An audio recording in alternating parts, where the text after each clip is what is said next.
साम्राज्य को प्राप्त करने जैसा हुआ, तो दूसरे तरफ कलयुग के राजा को हमने लाचार होते हुए भी देखा।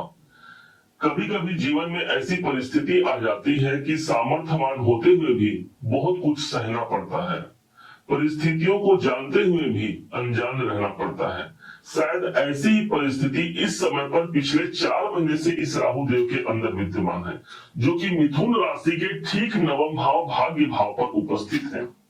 इसका वास्तव में कारण क्या रहा, तो ध्यान दीजिएगा, पूरे माजरा को समझिएगा कि वास्तव में हुआ क्या और अब क्या होने जा रहा है 2 सितंबर से। 18 मई सन 2025 का वो दिन था जिस दिन रात के ठीक 7:35 को यही राहु देव अपने परम शत्रु देव गुरु बृहस्पति की राशि को छोड़ करके अपने परम मित्र शनि के घर पर प्रवेश करते हैं। अब यहाँ तो एक ऐसा पोजीशन था कि राहु को अपने घर जैसा माहौल मिला, क्योंकि कहा गया है यथा राहु तथा शनि। इस हिसाब से इनको अब अच्छा कार्य करना था, भाग्य की उन्नति हो या मिथुन राशि को बड़े प्रोग्रेस से जोड़ना हो, परंतु ये मृत अवस्था पर इस समय पर मौजूद थे। ज्योतिष में यदि कहा जाए तो कोई ग्रह 30 से 24 डिग्री पर हो तो उसे मृत अवस्था कंसिडर किया जाता है। राहु चूंकि इसी डिग्री पर थे, अब वक्त करवट बदल रहा है और ठीक 2 सितंबर से यही राहु 24 डिग्री को क्रॉस करते हुए पहुंच रहे हैं 23 डिग्री पर। अब इनका कार्य निर्बाध गति से आगे चलेगा, अर्थात ये जिंदा हो गए। अब ये वास्तव में अभी तक थे तो, लेकिन जो कार्य वास्तव में जो बड़े रूप में होना चाहिए वो कार्य निकल कर सामने नहीं आ रहा था। तो अब क्या होगा, इसका प्रेडिक्शन जो होगा उसको बड़े ध्यान से समझिएगा, क्योंकि 2026 की जो नींव है वो अभी 2 सितंबर से रखी जा चुकी है, क्योंकि इसका राहु का प्रभाव आगामी समय तक 5 दिसंबर सन 2026 तक प्रभावी रहेगा। ध्यान दीजिएगा, राहु ठीक हमको मिले हैं हमारे भाग्य के घर पर। राहु जहां बैठते हैं उस स्थान को हम कहते हैं अत्यधिक बढ़ोतरी। अब ये भाग्य की बढ़ोतरी 2 सितंबर को ये पॉजिटिव हो रहे हैं। अब सबसे पहला जो प्रभाव मिलेगा, राहु जहां बैठे हैं स्वयं, इसके अलावा जहां पर इनकी 3 नंबर पर दृष्टि जा रही है, साथ ही साथ इनकी अगली दृष्टि जाएगी 7वीं दृष्टि 3रे भाव पर, और साथ में 5वीं दृष्टि 5वें भाव पर इनकी 9वीं दृष्टि विद्यमान रहेगी।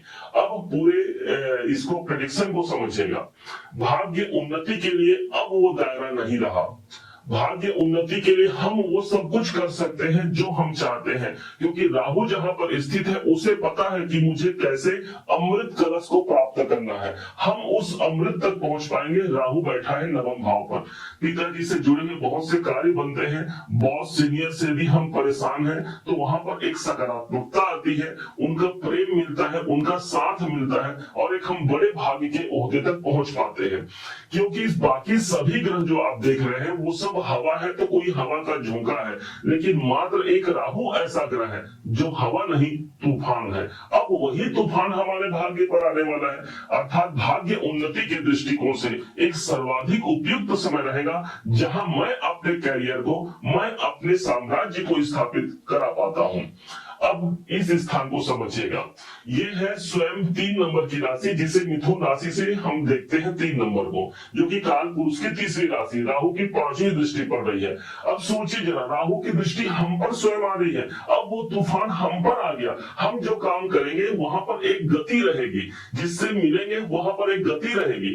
लग्न हम हमारा स्वयं है, इसलिए हमारे अंदर कॉन्फिडेंस भी रहेगा। कोई स्वास्थ्य में परेशानी थी जिसके कारण हम किसी काम को नहीं कर पाए, उस स्वास्थ्य की परेशानी से हमको मुक्ति मिलता है। राहु स्वयं अपने ही घर पर ऐसा है, ऐसा जानिएगा, क्योंकि 18 साल बाद राहु का एक बार गोचर अपने स्वयं के घर पर होता है, शनि के घर पर। क्योंकि राहु के पास अपना कोई घर नहीं होता ना, इसलिए शनि ने उनको अपना घर दिया। इसीलिए कहा जाता है यथा शनि तथा राहु।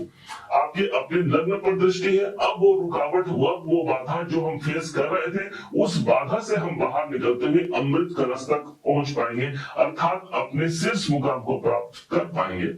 अब ठीक है, राहु के पास जो तीसरी दृष्टि है, जो तीसरे भाव पर इनकी सातवीं दृष्टि है, वो हमारा स्वयं का कॉन्फिडेंस है। और ऊपर से ये अष्टम से अष्टम है भावान के सिद्धांतों के अनुसार। तो जो रुकावट और बाधा, डिप्रेशन, तनाव हमने देखा है, उससे हमको बाहर निकलते हुए एक सुखी पूर्वक आयाम देखने को मिलेगा। तीसरा घर वो स्थान हो गया जहां पर हम ट्रेवलिंग करते हैं, यात्राएं करते हैं। तो इस समय पर कुछ पॉजिटिव यात्राएं होती हैं, उन यात्राओं के माध्यम से आप किसी विशेष कार्य की पूर्ति करा सकते हैं। कोई एग्रीमेंट इस समय पर हो सकता है, कोई अनुबंध पर आप आगे बढ़ सकते हैं, कोई अनुबंध रुका हुआ है और राहु इस समय पर उनकी दृष्टि आ रही है, क्योंकि राहु के पास कोई बाउंड्री वॉल नहीं है। तो उस बाउंड्री वॉल को तोड़ते हुए उस अनुबंध को पूरा करते हैं और उस मुकाम तक पहुंच पाते हैं जहां हमको पहुंचना है। यह विशेष हमारा स्वयं का आत्मबल है। और राहु से बड़ा आत्मबल किसके पास था? बड़ा सभी दानव एक पंक्ति में बैठे थे, लेकिन राहु में वो विश्वास था कि मुझे अमृत मिल ही जाएगा। और ठीक इसी प्रकार आप में वो कॉन्फिडेंस, आप में वो आत्मविश्वास आने वाला है। ठीक है, राहु के पास जो अगली दृष्टि है वो 9वीं दृष्टि पड़ेगी ठीक 5वें घर पर। अब ये जो पंचम भाव है, यहाँ पर देखेंगे 7 नंबर की राशि है। इस 7 नंबर की राशि स्वयं दानव गुरु शुक्राचार्य जी बनते हैं और राहु को स्वयं दानव कहा गया है। मतलब अपने गुरु के घर पर इनकी दृष्टि का होना, इसलिए पंचम भाव हमारा सेफ हो गया। राहु को शेयर मार्केट से जोड़ते हैं, पंचम भाव हमारा शेयर मार्केट है, इसलिए शेयर मार्केट में कुछ बड़ी उपलब्धियां हासिल हो सकती है, कुछ बड़े दायरे, कुछ बड़े लाभ हम ले सकते हैं। आप यदि विद्यार्थी हैं, शिक्षा में एक बढ़ोतरी का दौर देखने को मिल सकता है। पंचम भाव स्वयं हमारे सोच, हमारे डिसीजन है। तो अब जो डिसीजन हम लेंगे वो छोटा डिसीजन नहीं होगा, अब लक्ष्य हमारा बड़ा रहेगा। जैसे हमने बताया आपको 2026 तक ये इनका प्रभाव रहने वाला है। तो इसलिए अब पूरे साल भर का डिसीजन होगा। आज क्या हो रहा है इसको मत देखिएगा, क्योंकि आज जो परिस्थिति है, निश्चय मानिए वो स्थिति कभी एक समान नहीं रहती। जो कल था वो आज नहीं है, जो आज है वो कल नहीं है। इसलिए बड़े लक्ष्य तक ये राहु हमको जोड़ने जा रहा है। संतान के लिए कुछ विशेष काम करने वाले हैं हम, कुछ क्रिएटिविटी, सकारात्मक कार्य हमारे होने वाले हैं। राहु भाग्य भाव पर आए हैं और ठीक इसकी दृष्टि हम पर पड़ रही है, इसलिए कोई स्थान परिवर्तन का योग चाह रहा है, कोई अपने जॉब में परिवर्तन का योग चाह रहा है।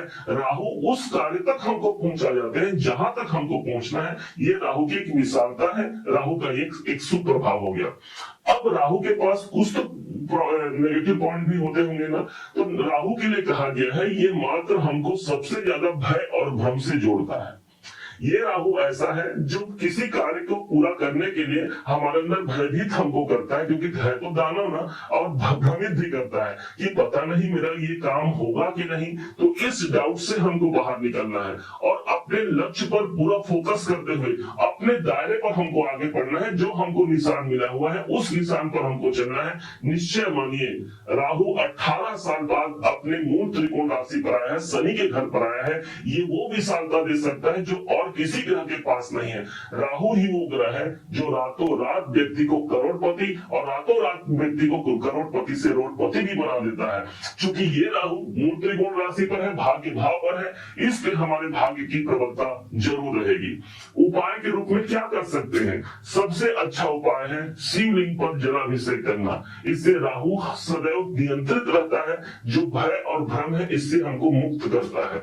इसके अलावा किसी तीर्थ स्थान में जाकर, क्योंकि नवम भाव पर है ना, तो किसी तीर्थ स्थान, किसी धर्म स्थान पर जाकर के हमको वहां पर माथा टेकना चाहिए। वहां किसी गंगा जल पर जाकर के पवित्र स्नान भी करने से ये राहु हमको शुभ परिणाम देते हैं। और जहां जहां इनका लक्ष्य बना हुआ है वहां पर एक पॉजिटिविटी आती है। राहु का एट्रीब्यूट हमको समझना होगा। राहु ने अपना लक्ष्य निर्धारण किया था, हमको अपने लक्ष्य को निर्धारण करके उस पर काम करना होगा। यही राहु है जो बड़ी विशालता और बड़ी ऊंचाइयों तक हमको, हमारे जीवन को पहुंचा जाएगा।